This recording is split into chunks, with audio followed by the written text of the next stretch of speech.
Well, hello, builders of good. Thank you for tuning in to the Build Good Fundraising podcast. Fundraising isn't easy, but it should be simple. So, on this show, we take the mystery out of raising money. Now, on every episode, we coach you to build your fundraising like a flywheel. The flywheel has 5 steps. Number 1 is listening to donors. Number 2 is engaging them. Number 3 is asking the right people for the right things. Number 4 is celebrating every single gift at every single level. And number 5 is reporting back in a meaningful way, in a real-time way, in a responsive way. Now, if you master the 5 parts of the flywheel, your fundraising flywheel will start to spin reliably with less effort on your part. Your revenue will grow, and so will your career. Every week, we focus on one part of the flywheel, but today, we're actually focusing on the tech that makes the flywheel possible and that enables you to run your fundraising flywheel.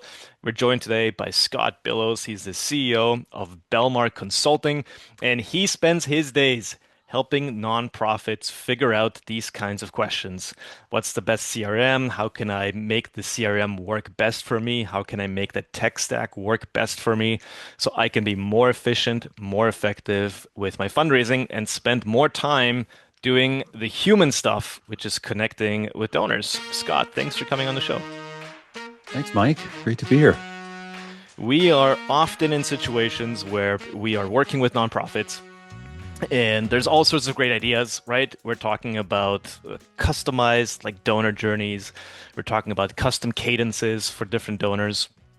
We're talking about this fundraising flywheel stuff, which is like, how can we listen to donors? How can we gather first-party data, second-party data, zero-party data, and then use that to create a more meaningful giving experience for donors? And almost always, the bottleneck ends up being the technology. Yeah. So I'm hoping that you and I can spend a bit of time today helping fundraisers figure out what it takes, a framework to actually evaluate what it takes to make technology work for them. How does that sound? Yeah, that's an ambitious topic, and I'm sure by the end of this, we'll have put a nice bow on it. So yeah, looking forward to this. All right. Well, let's start here. What's your main job? Give us a bit of context for what you do, how you do it, and how you think about it. Sure. Yeah. Well, maybe just by way of introduction. So I'm the founder and CEO of Belmar Consulting. We're a Canadian-based technology enabler. I founded the company in Vancouver more than 20 years ago. And over that time horizon, we've worked with and supported countless charities across Canada, across the US, on different technology platforms. And I'm sure we'll get into this in more detail as we navigate the conversation in terms of what we're doing today. But yeah, I mean, technology is something I'm passionate about. It's such an enabler for good, and if done right, it really can make a significant difference in an organization. So the key is getting it done right, and there's lots of elements to how you do that. But that's something that I'm passionate about talking about. And when you ask me, what is it that I do every day, it really is enabling our customers to do more with technology, and enabling our team to be able to go and serve the needs of these organizations. Let's say I'm the director of development, or I'm in charge of revenue and marketing, or I'm leading an ambitious nonprofit, and we've got plans to grow. And we listen to this podcast, so we have all sorts of ideas of what we could be doing. And we are really going to give it a good go. We're going to get intentional about acquiring new donors and keeping them and retaining them and upgrading them and growing a broad base of donors. But I know that what I've got right now, like that is maybe not serving me well because some of the things I want to do, I already know that I can't do. I want to survey donors and I want to have an easy way to use that data later, and I can't do that with my current CRM. So I'm considering either switching CRMs or I'm considering what kinds of CRMs to get. I'm at the very beginning of this journey. I'm hoping you and I can unpack this a little bit. So what should my first step be before I even research any CRMs or before I research any piece of tech? What should the very first thing be that I start doing? Yeah, well, that's That's a perfect question to start this. And I want to emphasize the technology in and of itself. It's an enabler. Ensuring that the organization is ready for that technology is really a key. So to answer your question, I think the first thing that an organization, be that, a fundraiser, be that, a leader within the organization who's identified that they believe they need to modify their technology, the first thing you should do is define a list. Like what are the things in the organization that are operating either inefficiently, that you're not able to do, that you would like to do? Perhaps you've seen other organizations do things that you're just not able to do with the technology that you have, and you want to get there. So defining that, also defining and getting clarity in terms of what is the process internally around the adoption of any new tool. And because while in some cases it's not documented, but there is a process, and that process varies by organization. So really, the starting point, the foundation, is beginning to define. Now, this doesn't need to be down to the granular. This can be or more macro, where you're establishing a vision, you're establishing a plan, a list of priorities as a foundation, and then once you've got those, then you can build off of that. Okay, so do we start asking internal teams to define their priorities and kind of making a master list of priorities and maybe ranking from there on out? Or I can imagine a world in which finance has certain priorities, and then the fundraising team has certain priorities, and then the donation processing team has certain priorities. And by the time we're done, it almost feels like, oh, we need to build a custom solution. Right. Everybody's got their unique needs that they're trying to solve for. Yeah. Yeah. Well, I think there's an element to defining. You asked the question from the perspective of the development or fundraising department or team. So I'll keep it kind of focused on that for a second. Yeah. There's that team, that leader has defined, like, I need to do more. I need to raise more funds, and I'm limited, or I'm blocked in my ability to do that, with technology. So depending, with every question, there's it depends type response. So I would say the right way to do it is you're initially defining what your requirements are, because you're going to need to build a plan for how you're going to solve those. But while doing that, I mean, it is very helpful to take into consideration the other departments within the organization. So, and this is where it depends response comes in. So, I'll give you some examples.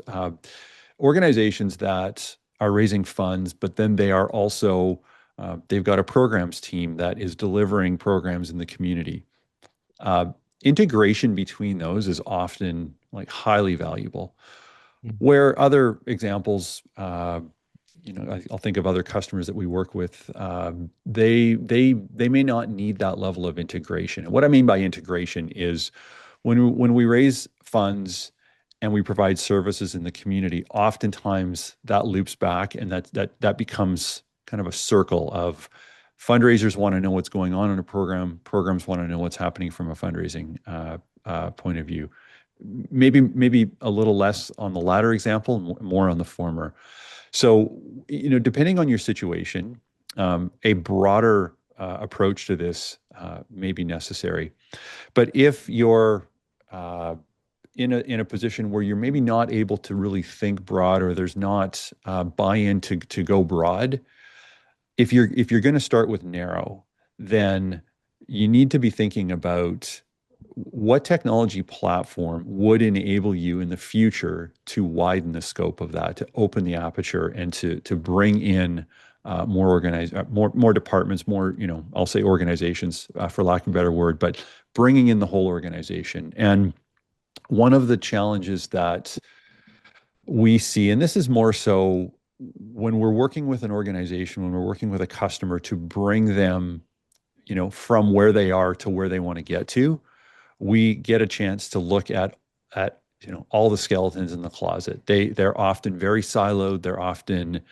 They have point solutions that have addressed a particular point or topic at a point in time that at the time made sense, but today doesn't. And so their systems Right. are very disconnected. And so, I think I'd love to be able to give a sort of one size fits all answer, but I'm not sure there is one. So, coming back to your first question, it's really establishing a well-defined set of this is what I need, and being open to looking at a solution that will solve more than what your immediate needs are, even if the timeline doesn't align to what your own immediate needs are. Got it. Okay, so step one is the this is what I need list, is Yeah. identifying here's all the things that I'm gonna need to that I think I'm gonna need when it comes time to growing this thing Yeah. that maybe currently aren't possible. Maybe they are possible, just not to the extent or in the way that I would like them to work. Right. So we've got that list. What do we do next? Well, there's a few next steps. I mentioned depending on the needs, depending on the sort of scope of like how wide this goes, uh, it's internally developing a plan for how you would go about doing this. So, and I'll just speak from examples. Senior leaders in organizations often have the ability or capacity from a budget perspective to keep the ball rolling and keep this thing moving down the field. Uh, if you're not in that senior leadership role and you don't have the ability to just make that decision, then developing a plan and buy-in internally in terms of, how would this be funded? Oftentimes there's some discussion with the board that's required.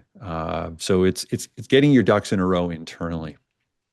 Externally, how do you go and find the right vendor? And that's a really important question, and there's different ways to do that. One of the things that we offer to our clients is uh, to provide them with support and really lead them through the refinement of their requirements, and then the identification of which tools could solve that problem. And because it's, oftentimes, if the organizations that we tend to work with, they only implement technology, once every 15 years, once every 20 years. And Mhm. so, I think of it from a basketball perspective. The more reps, the more shots you get, the more comfortable you are at making that decision. And if you're not making technology decisions on a frequent basis, knowing how to go about doing it is often challenging. So if you have a partner who can work with you to map out that process, to help you go through and further define your requirements and get you to a point where you can then go to the market, the vendor community, that's often a really good step. Okay, so maybe we'll break that down into second step, like internal alignment, third step, going to like identifying the right partner. I want to go back a little bit to actually like getting internal alignment and getting a plan on how to fund it, how to implement it. I can see a world in which this is where maybe some friction starts to creep in a little bit, both on the priority list, but also on the implementation plan or also on the funding plan. So on the priority list, I can see a world in which a fundraiser wants a certain feature or a certain they wanted to do something very specific, and finance might say, "Well, that's nice, but like." I don't know, that would introduce some confusion for us. We've seen this a lot with without getting into detail, but like specific donation forms or like how fundraisers want the donation form to work, Right. where finance is maybe a little bit like, well. we do fund accounting and we really do like restricted and we can't really do it this way or that way. And before they even look at a solution, just like on the priorities list, start to already diverge a little bit. What have you seen be helpful to get internal alignment?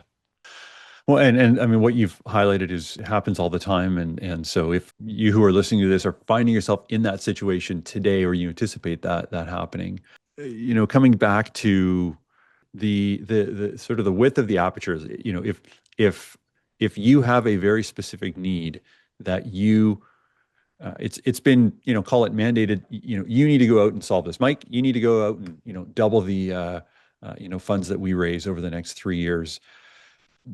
You're going to probably need some new tools, better tools to enable you to really get that flywheel turning, as you described in the intro. And so, again, it depends on the situation, but I would caution against maybe initially going too wide. And the example you gave was from finance, but this could be true if you're dealing with a programs team. It could be true if you're dealing with volunteers. Like there's all Hmm. these different components within most nonprofits, and so it's getting it's aligning what your mandate is. It's aligning what that mandate is against the impediments that stand in your way of getting there. And technology is just one of those things. Like it could be other Right. things that you're starting to put a plan and a framework together for how you're going to go and establish this plan to go and execute against that goal. So I would really caution against going too wide too quick. Maybe there's an adjacent department that you're going to need to collaborate with. I Hmm. would probably start by building that business case internally for why you need to do it, and then bring in the other departments that are going to uh, need to work well and play friendly together to get to where you want to Yeah. go. Sounds like part of what you're saying is, listen, if the mandate was like Mike or Scott, go out and double revenue, if that's the mandate, then some of the friction that might come up, we need to evaluate, well, are we solving for internal needs here? Or are we solving for the big giant problem we identified, which is Right. that we want to grow? Yeah. And Yeah. is it possible that that mandate carries a lot more importance and weight than the internal needs that we can I don't know, can we figure out a different way to do it? I know it doesn't quite work for you this way, but if the big goal is to double revenue, we're in service of achieving that goal, and we may have to figure out how we do things internally a little bit different. Yeah.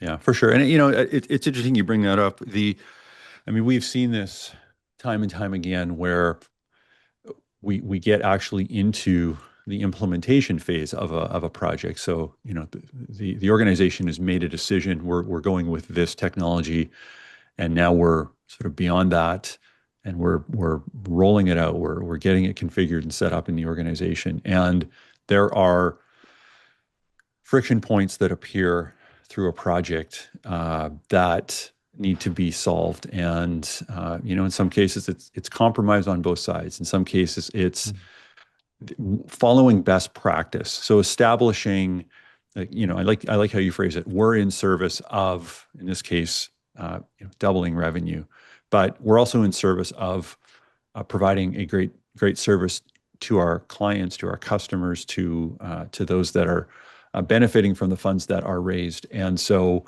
while there can be these internal friction points, there's this higher purpose that we're all going to work to achieve. So, it's this is one of the challenges. People working with people, Hmm. cross-functional. This happens in every organization, but there is a good way to do it, and so I think just another thought around this is getting that executive support, getting that board support seems to satisfy and it's almost an extinguisher to the friction points that come up. And it it carries a lot of weight, and it just even without it being spoken, like it really can just get a team aligned and focused on, what is the mission? What are we here to serve and Yeah. accomplish? Yeah. So we have identified our this is what I need list, our priorities. We've maybe ranked them in order of importance. We've gotten internal alignment on this is how we're going to fund it. This is how we're going to roll it out. This is roughly our plan. So now it's time to actually go and look at solutions or look at vendors. Sometimes that's one and the same, sometimes it's not. What's the best way to go about this? I know where many of us are used to RFPs. I don't actually know if that is the best way. What is the best way that you've seen? Yeah. Well, yeah, you bring up an important question. You bring up an important topic, around RFP. So, I mean, I can address this in a few ways. I think start by putting yourself in the shoes of the vendor community. What you're wanting to do is you're wanting to establish a long-term relationship. I shared earlier, most of our customers, they only do this, once every 10, 15, 20 years. And so this decision is a very, very important one. And it's one that you want to ensure that the decision that you make enables you to not have to do this again for another, 10, 15, 20 years. So, we tend to ask our prospective customers to work with us. We use the word partnership often because we see it really as a partnership. But for those that are looking at procuring and implementing technology, my challenge would be, think of this as a partnership. Number one, when it comes to, how do you go to market to find the right vendor? I shared earlier, if you were engaged with us or, another organization that could help you really define your requirements from the perspective of what a vendor would be looking for. That can really help you narrow the field. And if you were working with us as an example, we would help narrow that field for you. So that wouldn't be something that you would be doing. But let's assume that you're doing this on your own. You're going to want to identify, two or three, maybe four vendors that you believe would, fit what your needs are. And if I'm making the assumption this is not something that you as an individual do every day. You're raising funds, you're building relationships, you're not thinking about implementing technology. Talk to other organizations that ask them what they've done, how they've done it, and you're going to get some insight, from that community. But I guess I think of it as you need to start talking to vendors to understand what they can offer, and then it goes, a layer below that. How do you actually go about procuring? And Mike, you brought up RFP. I mean, I will say we're not a big fan of RFPs. I don't think they're best served when driven through an RFP. And I understand in some cases that like there's no other option. But if there is another option, I would really challenge you to explore that because I think you get a better, I'll call it a product. They have, let's Yeah. separate the actual technology product from like what that partner is going or that vendor is going to work with you on. But you're going to get a better experience, better outcome, better product from them if you can avoid the RFP because you're able to have more in-depth conversations and you're able to really get into the details of what you're trying to accomplish. And then they're in a better spot to really be able to put their best foot forward and show you how they would do that. Yeah. A lot of organizations have a policy or a mandate or sometimes it's a board mandated thing Hmm. where they are or they think they're required to RFP. The requirement is usually you need to make sure you're looking at lots of options to make sure you're getting the best fit and the best deal for your organization, so to speak. And deal, not just, I don't mean cheapest, I mean like best value for money for the Right. organization. And many organizations think, oh, that's what an RFP is, that's how we're going to handle the process. But there is actually a way to talk to different partners without going through a formal RFP process For where sure. you For where you sure. actually get much deeper with each partner and it can make a way better selection. Can you walk us through how we might be able to do that? Yeah. Yeah. Well, I really see there's two sides to that. So, I'll pick this belief that we have to go through RFP. Well, the work that we may be able to help you with up front, defining your requirements, uh, really helping you to identify and shortlist a list of vendors before you even gone to that vendor community. Doing the legwork up front, the scope of work for something like that often falls well below the internal RFP threshold. So that's a way to almost fast track and getting yourself to a point where when you go to the vendor community, you're locked in and you really understand what you need. And I won't get into the details of what's included in that, just to say you're going to be very, very equipped to go to market. Let's assume that you've done that. Even if you haven't, you then can go to that vendor community and you can start having conversations with them. You're not actually in a procurement cycle. You're just having conversations to begin to understand what they're able to do for you. I think starting out maybe a little wider and then narrowing it down is probably a good approach, but also recognizing that every conversation that you have takes you away from having a conversation with a donor or working internally on the organization. So these processes can feel heavy, can feel like a lot of effort. And again, that's where someone like us can come alongside and really be your quarterback to drive that conversation and lead you through that process. And we can engage up to a certain point and then back out and let you take it the rest of the way. But just thinking through what that process would look like. And at the end of the day, buying technology is really like, I would say, buying anything else. Hmm. You're establishing in your mind, yes, this is the product, this is a solution that is going to address my needs. I'm ready to make that purchase. I guess what's different about buying technology compared to, let's say a consumer item or, like a packaged good is, uh, technology can be adapted and molded to your processes, but certain technologies can only go so far where others are a lot more flexible. And so, Right. really getting into the nuance is difficult for a fundraiser. It's difficult for even a executive director that's leading an organization is not familiar day to day with implementing technology. So I guess maybe to kind of summarize that thought, if you have the ability to engage with an organization who can help get you to the point of making the decision, that can just uh, it's almost like a security blanket that you put on. Like you're being cared for and looked after by somebody Hmm. who does this all the time. If that Right. doesn't exist for you, then it is uh, always coming back to the and being aligned on what are our requirements and uh, having each vendor that you're talking to clearly articulate how they can solve those. And so I hope that helps. Yeah.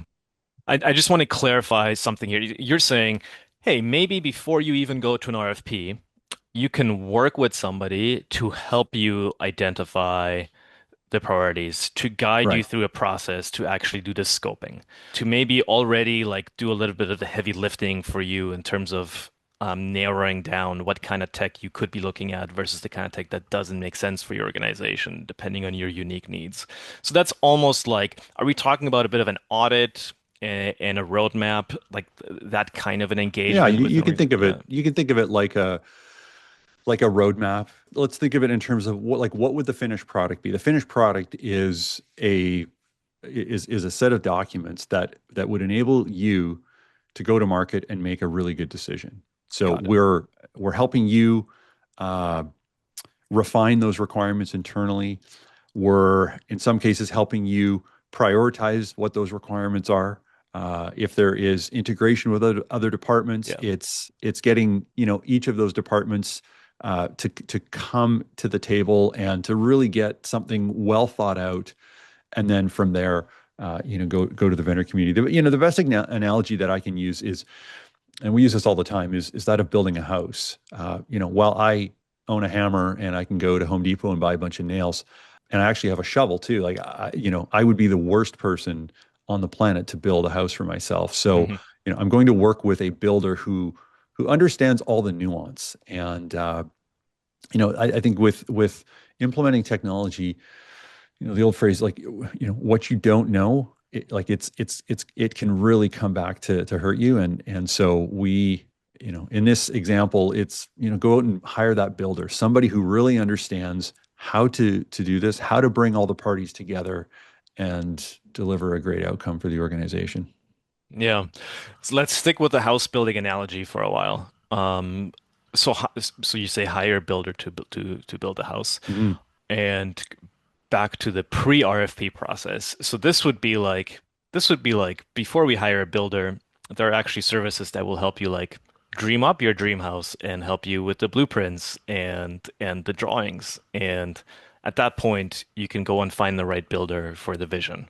Would that be the pre-RFP work that That's fair. Yeah, yeah, that's fair. I think I used Builder as the example here, and I'm thinking of Builder in the context of the pre-work, not the actual building of got the it? house. Okay. So maybe a better analogy would be hire an architect, somebody who can take your ideas and get them on paper so that Hmm. you can then take those documents and take that Yeah. to your two or three builders that you're interviewing and to determine what would their price be to build that home Yeah. and how would they go about doing that. So maybe architect is a better example. Got it.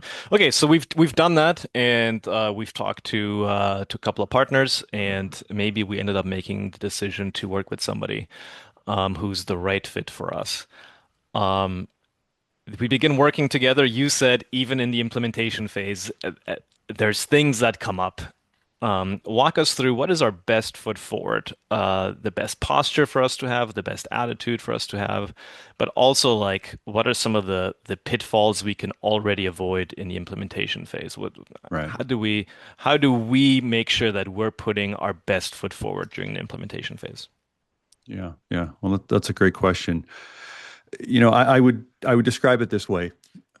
Before you make the decision, on which vendor you're going to go with, you can go back and forth and back and forth and back and forth. And you can do that, 20 times, 30 times, 40 times. And when I say back and forth, I'm talking about meetings and, trying to understand, you as the customer articulating to the vendors, this is what I want. And they're showing you what they can do. And there's this back and forth process. There comes a point where you need to make a decision because you're not going to, it's impossible to figure out every single detail in, I would frame that as the sales cycle. We're in this kind of dating phase of trying to figure out, am I a right match for you? And it's absolutely impossible to get every nuance and every possible, edge case nailed down in that sales cycle. So there's a couple of key things that you should consider, after you've made that decision or as you're making that decision. Number one is whatever number you've been quoted, have a buffer. And we recommend 20%, but it could be less, it could be more, because it's a lot easier for you to go to your leadership or go to your board with a number that will, in all likelihood, represent reality. It's a lot easier to do that once than it is to go back two or three times. And so we really advocate for, get, solicit prices, solicit, the plan from the vendor community, and then just add a buffer to that and explain that to your leadership, to the board, why you're doing that. In my view, that puts you in a more credible spot because you're thinking that, there is, in all likelihood, there's going to be some change along the way that, we didn't communicate or you didn't communicate, but it requires a change. Number two is executive alignment. Now, I'll put myself now in the shoes of we are actually implementing a solution for a customer. We have a team of people, which and we form sort of project teams that typically represents a project manager, an architect, somebody who really owns a solution, and then some folks who are actually building the solution. And our team is aligned with the customer team, who, is often a project manager and a subject matter expert, which may be the fundraiser or maybe the, development officer. Um, but it's really important to get executive alignment. And so this is something that we really push for. We really drive to get myself or another leader on our team connected with the leadership within any organization that we're working with. And we do that really for the purpose of enabling the teams to really execute.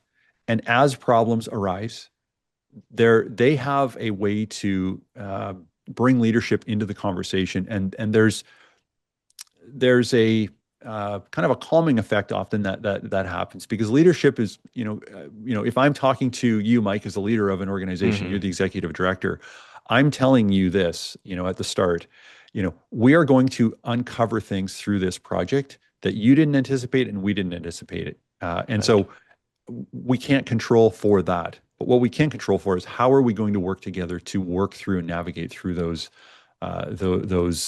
obstacles that appear. And I find that if the teams that are doing the work, both internally and externally, are well supported by the executive, they do a far better job, and they can just Yeah. navigate through the challenges that much easier. And so it's number one is establish additional budget. We recommend additional 20%.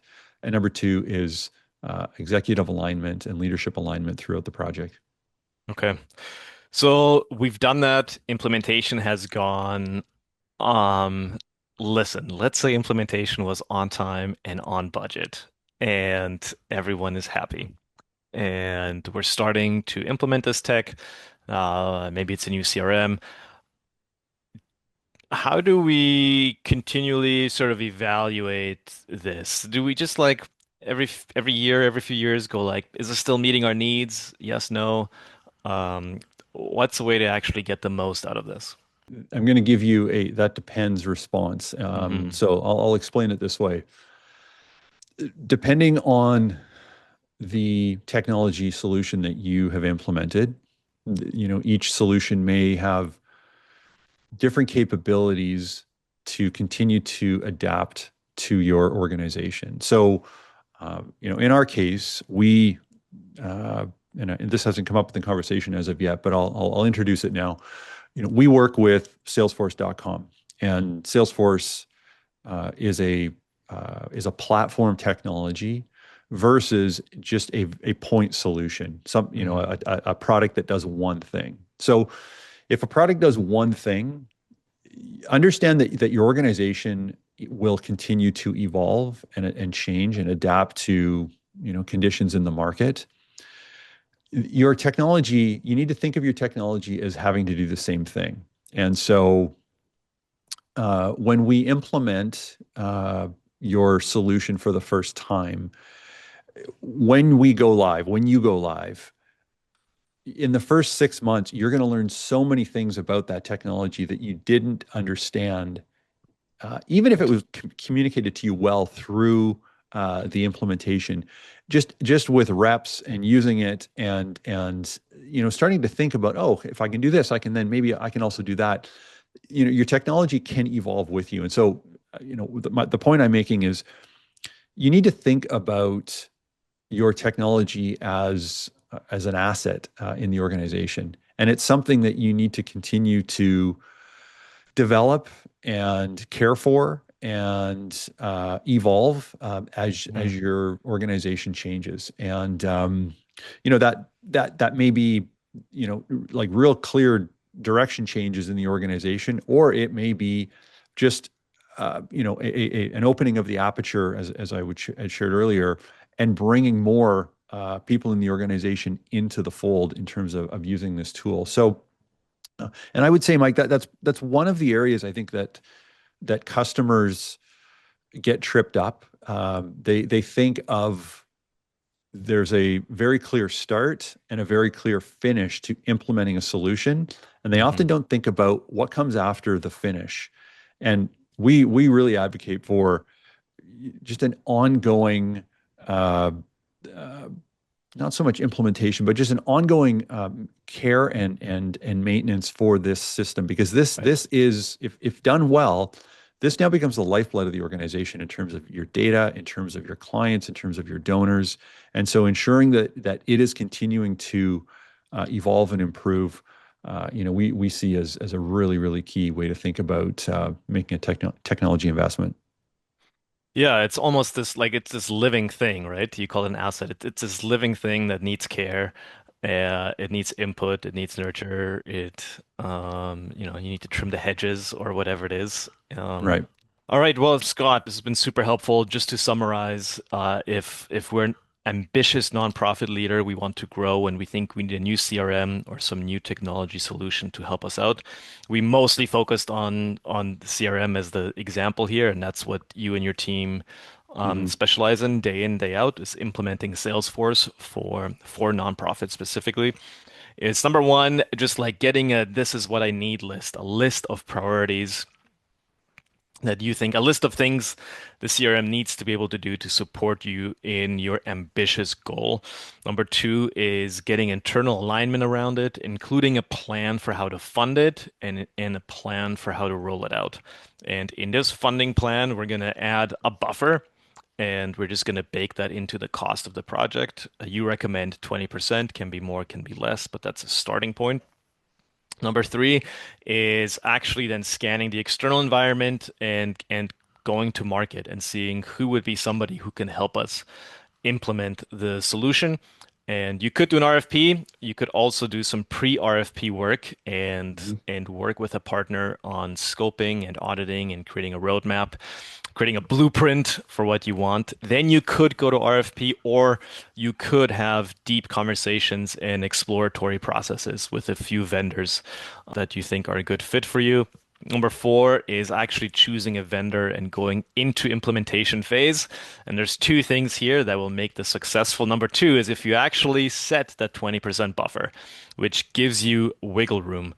It gives you wiggle room for there's always going to be some things that crop up that maybe you didn't think of, or maybe things have changed a little bit since you've started the process. And that gives you wiggle room without having to go back and get budgetary approval because you don't want to go back five times and up the Right. budget by 1 or 2 or 3% You five certainly do not. times. Yeah. Yeah. And number two is having a very clear like leadership and executive support on both sides. The agency or the vendor or the contractor helping you and on your side. And at the very beginning of the project, actually talking to each other and both of you saying, listen, things are going to come up in this process that you didn't expect or I didn't expect. There could be some points of friction that come up every now and again, but how about we are very clear on the fact that this relationship, it's us on the same side of the table against any problems that come up. And I commit to doing my best. You commit to doing your best. And as long as we keep that commitment, the project is going to be successful.